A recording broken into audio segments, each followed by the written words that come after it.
ወዶችዬ የምወዳችሁ እንዴት አላችሁልኝ? በሌላ በቆንጆ ፊልም መተናል። እንደምትወዱት እርግጠኛ ስለሆንኩኝ ላይክ እና ሰብስክራይብ ማድረግ እንዳይረሳ።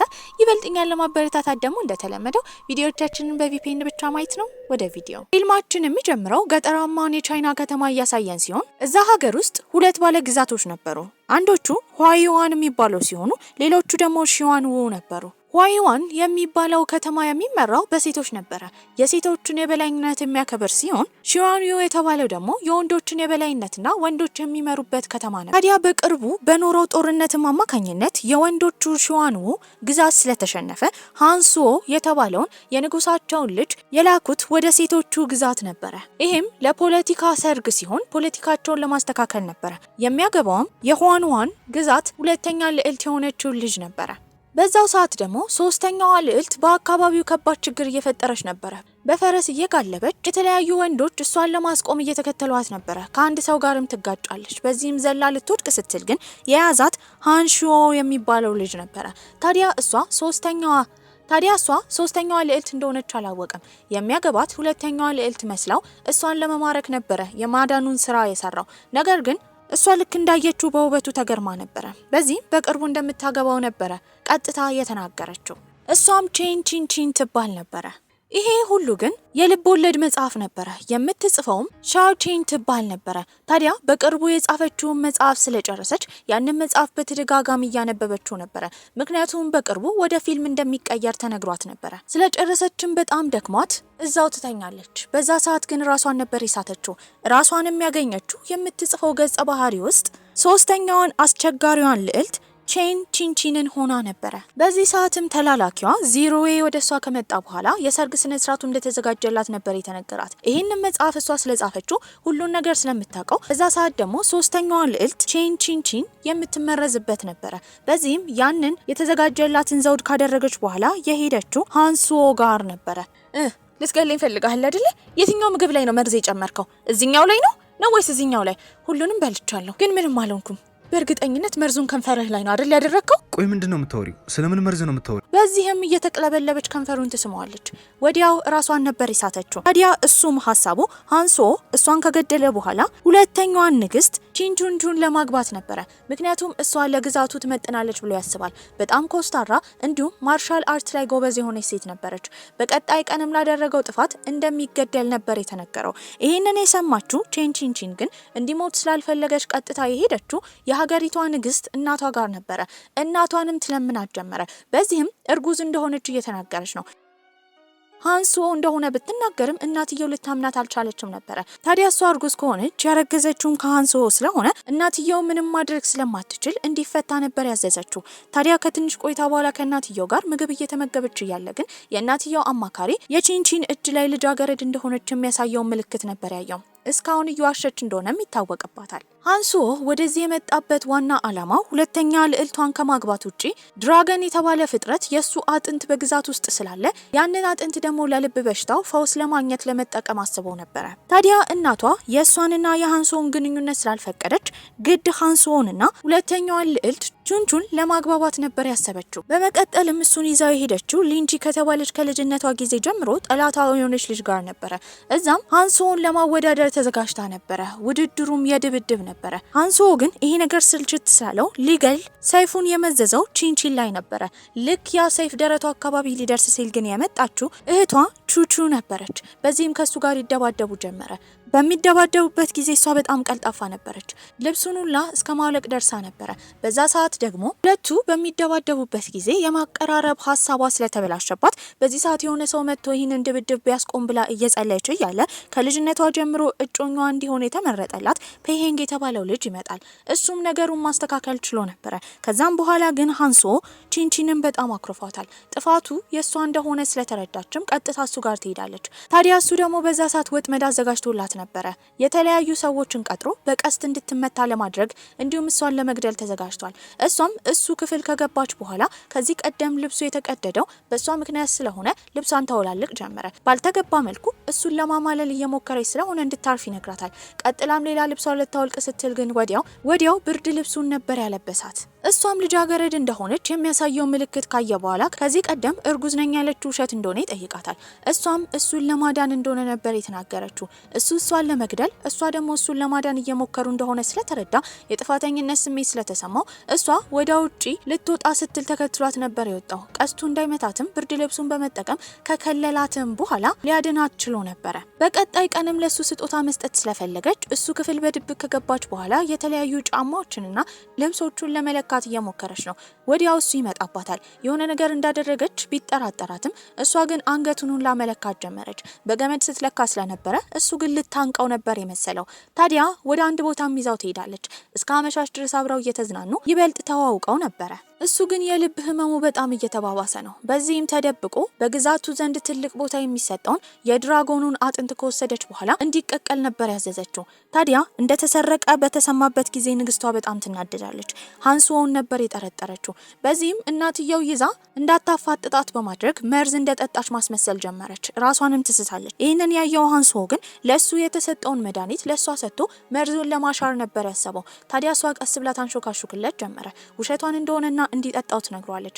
ከጠጣው በኋላ ግን ጠብታ ለሷም በአፏ ሰጥቷት ነበረ። ወዲያው በግዛቱ ያሉ ሰዎች መሰረቁን ከሰሙ በኋላ ያ የድራጎን አጥንት በሀገሪቷ ውስጥ ስላለ ዝናብና ፀሐይ የሚወጣላቸው በሷ አማካኝነት እንደሆነ ስለሚያስቡ እሷ መቀጣት ነበረባት። ነገር ግን እንዲህ እንድታደርግ ያስገደዳት ሃንሶ ነው ተብሎ ስለታሰበ በአጥንቱ ፋንታ ከሱ ሰውነት ውስጥ አጥንት እንዲወጣ ነበር የታዘዘው። በዚህም እጁ በሰንሰለት አንገቱ በእንጨት ታስሮ ሊጎትቱትና ሊገነጣጥሉት ተዘጋጅተው ነበረ። እሷም ትመጣለች። የንግስና ቦታዋን ራሷ አሳልፋ መስጠት እንደምትፈልግ እሱ እንዳይገደል ነበረ ራሷን አሳልፋ የሰጠችው። በቀጣይ ቀንም ከልጅነቷ ጀምሮ ስትወዳደራት የነበረችው ሊንቺ የተለያዩ ሰዎችን ይዛ ትመጣለች። እሷ አጥንቱን በመስረቋ አማካኝነት እዛ ያሉ ግዛት ውስጥ ያሉ ወንዶች ራሱ ድራሻቸው እንደጠፋ እየተነገረ ነበረ። በዚህም እሷ የጥፋተኝነት ስሜት ስለተሰማት ከሃንሶ ጋር አንድ ላይ በመሆን እነዛን ሰዎች ማፈላለግና ከወደቁበት ገደል ውስጥ አንድ ባንድ እየጎተተች ማውጣት ጀመረች። በዚህም ሰዎቹን ካዳነች በኋላ ንግስቷ ነበር የመጣችባት። ንግስቷ ልክ እንደ እናት አልነበረችም። እንደ ንግስት ፍትሃዊ የሆነ ፍርድ ነበር የምታዘው። እዛ ያሉ ሰዎች እንዳለ ቺንቺን እንድትወገድ በሷ አማካኝነት ሀገሪቷ ውስጥ ያሉ እስከዛሬ ሲወጡ የነበሩ የከበሩ ዘይቶች ራሱ እንደጠፉ እየተነገረ ነበረ። እናትየውም ወዲያው ልጇ ላይ ውሳኔ ከማስተላለፏ በፊት ግን ከቺንቺን እግር ስር ናፍጣ ይፈልቅ ጀመረ። በዚህም ሁሉም ሰው በጣም ነበር የተገረመው። እንድትገደል የተወሰነው ውሳኔ እንዲታው ያዳነቻቸው ሰዎች ተንበርክከው መለመን ጀመሩ። ከዛ ቀን በኋላ እሷን ያመልኳት ጀመረ። ብዙ ሰዎች ንግስት እንድትሆን ሀሳብ እያመጡ ስለሆነ የተለያዩ ትምህርቶችን መማር ነበረባት። ከሱም መሀል የመንግስት አገዛዝ ትምህርት እንዲሁም የማርሻል አርት ትምህርት ነበረበት። ከፔሄንግ ጋርና ከሃንሶ ጋር በመሆን እያሰለጠኗት ነበረ። በቀጣይ ቀን ውድድር አለባት። ከልጅነት ጓደኛዋ ጠላቷ ሊንቺ ጋር ራሱ መወዳደር ነበረባት። የድብድቡን ውድድር ሊንቺ ሆን ብላ ከሷ ጋር እንዲሆን ፈቅዳ ነበረ። ታዲያ የውድድሩም ቀን ይደርሳል። ሁለቱ ሴቶች ሊወዳደሩ ሲሉ ሊንቺ በጣም ጎበዝ ነበረች። በያዘችው ገመድ እየቀጠቀጠቻት ነበረ። ይሄን ሁሉ ነገር ሃንሶ እያየ ግን በጣም ተናዶ ነበር። አሁን ቺንቺንን እየወደዳት ነው። በመጨረሻ ግን እንደምንም ብላ ቺንቺን ማሸነፍ ችላ ነበረ። ታዲያ 3 ልዕልቶች በግዛት ውስጥ ስላሉ ሶስቱም ተደርድረው ማን እንደሚመራ ውጤት ሊወጣ ነበረ። በዛ ሰዓት ግን ራሷን አሳልፋ የሰጠችው ቺንቺን ነበረች። እሷ እንደማትመራ ታላቅ እህቷ ቹቹ እንድትመራ እየተናገረች ለእህቷ እያጨበጨበች እያለ ግን ውጤቱ በሚነገርበት ጊዜ ቺንቺን ነበር የተመረጠችው። በዚህም በጣም ነበር የደነገጠችው። በዚህም አሁን መሪ ስለሆነች እንደ ተራራ የተቆለሉ ብዙ ኃላፊነቶች ነበሯት። ይሄ ስለሰለቻት ሙዝ እንኳን ቁጭ ብላ መብላት አልቻለችም። መሬት ላይ ስትጥለው ያንሸራትታትና እንዳትወድቅ የያዛት ሃንሶ ነበረ። ታዲያ ዌይሜንግ የተባሉ ተራራዎች ላይ የሚኖሩ ሰዎች ደግሞ እዛ ያለው ግዛት ንጉስ የሆነው ሰውዬ ሰዎችን እየጎዳ እንደሆነ ትሰማለች። በዚህም ምንም ማድረግ ስለማትችል ጦሩን መርታ ወደ ቦታው መሄድ ነበረባት። በዚህ አጋጣሚ አብራ ይዛ ለመሄድ ያሰበችው ቹንቹንና ሃንሶን ነበረ። ሁለቱ እንዲቀራረቡ እቅድ ማውጣት ጀመረች። ታዲያ ያወጣችው ሀሳብም ቹንቹን የሆነ ጉዳት ውስጥ መክተትና ሃንሶ እንዲያግዛት ማድረግ ነበረ። በዚህም ሀገር ሰላም ብላ ቹንቹ እየተራመደች እያለ ገደል ተቆፍሮ ስለነበረ እሱን ስላላየችው ወደ ውስጥ ትገባለች። የተጠራጠረው ሃንሶም እሷን ያፈላልጋት ጀመረ። በመጨረሻም ጉድጓድ ውስጥ ያገኛት ከዛ ሊያወጣት ችሎ ነበረ። ይህን ሁሉ ነገር ያቀናበረችው ቺንቺን እንደሆነች ሃንሶ ካወቀ በኋላ ግን ባደረገችው ነገር ተናዶ ነበረ። ጥሏትም ይሄዳል። በመቀጠልም እህቷ ቹንቹ ራሱ ጥላት ሄዳ ነበረ። በዛ ሰዓት ብቻዋን ነበረች። ነገር ግን ሰዎችን አግተዋል ተብሎ የሚፈራው ንጉስ ያገተው አሁን ቺንቺንን ነበረ። ሜንጎ ይባል ነበረ። እሱም ወደ እሷ ሲመጣ ትፈራ ጀመረ። ባልተገባ መልኩ ሚስቱ እንድትሆን እንደሚያስገድዳት እርግጠኛ ስለሆነች እንዲርቅ እየነገረችው ነው። እሱ ግን ተንበርክኮ ሰይፉን በእጁ ይዞ እንድትባርከው ነበር የጠየቃት። እሷን እንደ ንግስት ከተማ ውስጥ ለመቀበል ተዘጋጅቶ ነበረ። ከዛም በኋላ ተዘጋጅታ ደስ ብሏት አብራ እየጠጣች ነበረ። እሷ እንደታገተች የሰሙት እህትየው ቹቹና ሃንሶ ግን ወደዛ እያመሩ ነበረ። ልክ በደረሱበት ጊዜ ምንም አይነት ጦርነት እንደማይኖር ትናገራለች። ሰክራም ቢሆን እየተንከባከቧት እንደነበረ እሷ ንግስት እንደሆነች እየዘላበደች እየተናገረች ነው። ያኔ ሃንሶ ይዛታል። ሜንጎ የተባለው ሰውዬ ደግሞ ሁለት እንዲቀራረቡ ባይፈልግም አቅፏት ነበረ። ሃንሶ ከዛ ቦታ ይሄዳው ምንም አይነት ደም መፋሰስ ሳይኖር ሜንጎ ከዚህ በኋላ ሰዎችን እንደማያጠቃ ቃል ገብቶ ነበረ። ታዲያ ከተማቸው ከተመለሱ በኋላ ግን ሱዚንግ የተባለው ሰውዬ ሃንሶንና ቹቹ የተባለችውን የቺንቺንን እህት አንድ ላይ ለመያዝ አስበው ነበረ። በዚህም ትልቅ ወጥመድ ይዘጋጃል። ወደ ተባለው ቦታ ደግሞ ሃንሶ በሚመጣበት ጊዜ እዛ ሲጨስ የነበረው ሰንደል ሸቶት ራሱን እንደ መሳት እያደረገው ነበረ። ያ ሰውነትን መቆጣጠር እንዲከብድ የሚያደርግ መርዝ ነበረ። ለሱና ለእህቷ ወጥመድ እንደተዘጋጀ የሰማችው ቺንቺን ደግሞ እሱን ለማዳን ወደ ውስጥ ትሄዳለች። ሁለት ሰዎች እዛ ክፍል ውስጥ እንደገቡ በተረዱበት ጊዜ የሱዚ ተላላኪዎች እዛው በሩን ይዘጉባቸዋል። እሷም ደህና እንደሆነ ሃንሶን እየጠየቀችው ነበረ። ያኔ ግን ሰውነቱን መቆጣጠር ስላቃተው ባልተገባ መልኩ ሊስማትና ሊነካካት እየሞከረ ነው። እሷም ለመሸሽ እየሞከረች ነበረ። ሲያባርራት እንደ ድንገት ትወድቃለች። ታዲያ እሱ ምላዩ ላይ ወጣ ጀመረ። እንዲያቆም እየጠየቀችው ነበረ። አይኗን ጨፍና የሚመጣውን ነገር ለመቀበል በተዘጋጀችበት ጊዜ ግን ይስማታል። ወዲያው ግን እነሱን ለማዳን የተላኩ ሰዎች ውሃ ነበር የደፉባቸው። እህትየው ቹቹ ሁሉም ነገር በቀላሉ ለቺንቺን ስለተሰጠ በጣም ተናዳ ነበረ። ታዲያ ሁሉን ነገር መውሰድ እንደማትችል እየነገረቻት ነው። ይህንን በቀላሉ የተረዳችው ቺንቺንም ግዛቱን እንደማትፈልግ አሳልፋ ለሷ ለመስጠት እንደተዘጋጀች ለእህቷ ቹቹ እየነገረቻት ነው። ቹቹ ግን እሱን ብቻ እንደማትፈልግ ሃንሶንም እንደምትፈልገው ትናገራለች። ታዲያ ሱዚ የተባለው ሰውዬ ተስፋ አልቆረጠም። ሁለቱ እህትማማቾችን ለማጣላት ቺንቺን ክፍል ከገባ በኋላ በግዛቱ እጅግ ትልቅ ቦታ የሚሰጠውን ካርታ እንደሰረቀች ነበር የተናገረው። ክፍሏንም ለመፈተሽ የመጣችው ቹቹ ነበረች። በዚህን ጊዜ በምታይበት ሰዓት ከካርታው ይልቅ የተገኘው ፔሄንግ የተባለው ልጅ ቺንቺንን ከልጅነቱ ጀምሮ ስለሚወዳት እሷን የሳላት ስዕል ነበረ። በዚህም ይሄ ስለተገኘ ግዛቱ እንዳለ የሚያወራው ስለዚህ ነገር ነው። እናትየው በሰማችበት ጊዜ ከሃንሶ ይልቅ ፔሄንግ ለልጇ ባል መሆን እንዳለበት በመናገር ቺንቺንን እንድታገባ ታስገድዳት ጀመረ። ሃንሶን ለማግኘት ደግሞ አባትየው ከሸዋኑ ግዛት መጥቶ ነበረ። በዚህም ልጁን ሲነግረው የነበረው አሁን ያሉበትን የሆኒዮን ግዛት ሙሉ ለሙሉ መቆጣጠር እንዳለባቸውና አብረው እንዲሰሩ ለልጁ እያሳመነው ነበረ። በቀጣይ ቀንም እሷ ሃንሶን ፈተው ፔሄንግን ልታገባ እንደሆነ ወሬ እየተወራ ነበረ። ይህንን የሰማው ሃንሶ ፈቃደኛ አልነበረም። ታዲያ ፍቅሩን ለማሳየት ስሟን በቀለጠ መዳብ እጁ ላይ ፈሶበት የሷን ስም የያዘ ጌጥ ማድረግ እንዳለበት ነበር የተነገረው። በብዛት ይሄ እንደ ቅጣት የሚሰጥ ነበረ። ቅጣቱ ደግሞ ለባሪያዎች የሚሰጥ ነው። እሱ ግን እሷን በጣም ስለሚያፈቅራት ብቻ ያንን የእጅ ጌጥ እጁ እየተቃጠለ አድርጎት ነበረ። ከዛም በኋላ እሷን ለማግኘት ይሄዳል። እሷ ግን እናቷ በሰጠቻት ትዕዛዝ አማካኝነት ሃንሶ እንዳይጎዳ እሱን ፈታ ፔሄንግን ማግባት ስላለባት ልታናግረው እንኳን አልፈለገችም ነበረ። በቀጣይ ቀን ሀገሪቷ ውስጥ የፍቅረኛሞች ቀን በትልቅ ሁኔታ እየተከበረ ነበረ። በዛ ሰዓት በሰዎች መሃል ተቀላቅላ የነበረችው ቺንቺን አንድ ወሬ ትሰማለች። እሷን ላለመፍታት ሃንሶ እጁ ላይ ባሪያዎች የሚያደርጉትን ብረት በሷ ስም አስቀልጦ እንዳደረገ ነበር የሰማችው። በዚህም ያደረገችው ነገር ልክ እንዳልሆነ እሱን አለማናገሯ ስህተት እንደሆነ በመረዳት ታፈላልገው ጀመር። የትም ልታገኘው አልቻለችም ነበረ። ተስፋ በቆረጠችበት ጊዜ ግን እሱ ይመጣል። ታዲያ ጎትቶ ወደ አንድ ቦታ ነበር የወሰዳት። ለሷ ብሎ የከፈለው መስዋዕትነት ልክ እንዳልሆነ እሱም መዝጋቷ ስህተት እንደሆነ እየነገረችው ነው። በጣም አፍቅሬሻለሁ። ላንቺ ብዬ ራሱ ህይወቴን ለመስጠት ተዘጋጅቻለሁ። እዚህ ዓለም ላይ እንዳንቺ ወደድኩት ሰው የለም። በዚህም በጣም እንደምትወደው ከነገረችው በኋላ ትስመዋለች። ሁለቱ በሚሳሳሙበት ጊዜ ይህንን ያየው ፔሄንግ በጣም ተናዶ ነበረ። ታዲያ እዛም ከአባቱ ጋር በዛ ሰዓት ነበረ ግዛቱን ለመያዝ ያሰቡት። ነገር ግን የአባቱን ሀሳብ ትቶ ለሷ ርችት ነበር ያፈነዳላት። ያንን ርችት ያዩ ሰዎች እንዳለ ተገርመው ነበረ። በሁለቱ ግንኙነት ደስተኛ ያልሆነችው ቹቹ ደግሞ ሃንዞ መመርመር እንዳለበትና ከአባቱ ጋር እየሰራ እንደሆነ እንደሆነ ትናገራለች። ቺንቺን ይህንን ሀሳብ አልደገፈችም። በሁለቱ መጨቃጨቅም እናትየው ስትሮክ ስላለባት ራሷን ትስታለች። ቺንቺንም በቀጣይ ቀን የግዛቱ መሪነቷን ስራ እየቀጠለች ነበረ። አንድ ሰው እንደሞተም ይነገራታል። ታዲያ እዛ ላይ ምርመራ በምታደርግበት ጊዜ ሰውየው የሞተበት ስለት ከዚህ ቀደም ሊንቺ የምትጠቀምበት ስለት ነበረ። እሷም ከልጅነቷ ጀምሮ ጠላት የሆነችው ልጅ ስለሆነች በቀጥታ በቁጥጥር ስር እንድትውል ነበር ያዘዘችው። በዚህም በግዛቱ ውሳኔ መሰረት እንድትገደል ትዕዛዝ ይቀርባል። ይህንን የሰማችው ቹቹ ግን አልተስማማችም ነበረ።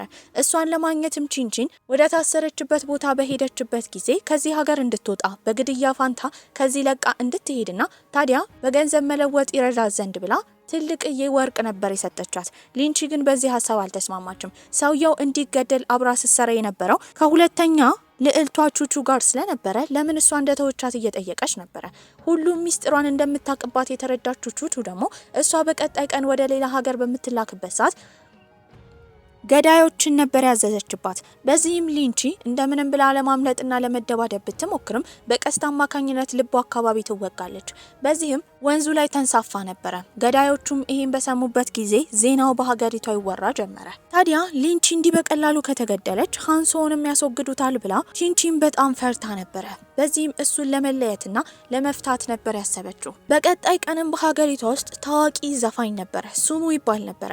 እንደ ጠፋ እየተነገረ ነው። ለመጨረሻ ሰዓት ከሱ ጋር የተገናኘው ሃንሶ ነበረ። በዚህም ትልቅ ተጠርጣሪ ነበረ። ታዲያ እሱ ከዚህ ሀገር እንዲወጣ ነበር ትዕዛዝ የተሰጠው። ከዛ በተጨማሪ ደግሞ ፔይንግ ወደዛ ከመጣ በኋላ ቺንቺን እሱን ለመፍታት ወረቀት እንዳስገባች ነበር የተነገረው። ሃንሶ በጣም ያዝናል። እሷንም ለማውራት ነበር ሄደው። እሷ ይህን ሁሉ ነገር ያቀናበረችው ከዚህ ሀገር በሰላም እንዲወጣና እንዳይሞትባት አስባ ነበረ።